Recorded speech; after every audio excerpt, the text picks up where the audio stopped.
And the last few questions. So today, I buy this UK property through a company, right?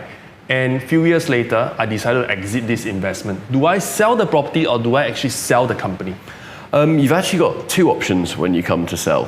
So you can either sell the shares of the company and therefore with it the property because the company owns the property. So you can either sell the shares of that limited company or you can sell the property out of the limited company. So actually both options exist and essentially the same process happens, but there are a couple of variances to that. Firstly, selling the shares of a limited company creates a lower capital gains tax than you would in your personal name.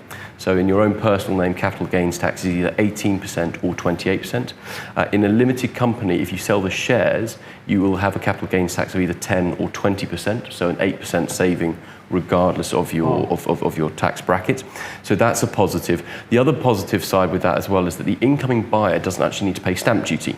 So that helps the seller actually potentially sell for a higher price because it creates the opportunity for a bit more negotiation to increase the price and increase the gain that is being realised.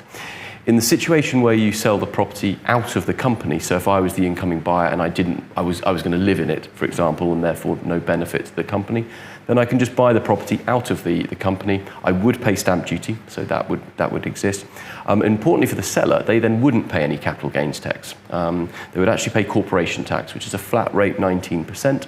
For those that are then non-UK residents, the money would be extracted out of that limited company via dividend income, which I mentioned on earlier, doesn't imply or doesn't incur any income tax. So really efficient way of doing it. And once that had happened, GetGround would then dissolve that company. So we would just shut down that company. So you've got both options. And what GetGround are trying to bring to the marketplace is a lot more trust and transparency to it and also to the use of a limited company structure. So hopefully very easy to sell as well. Yeah, I guess the best way is still really to have that individual conversation with you. Yeah, absolutely. Yeah. But both are available.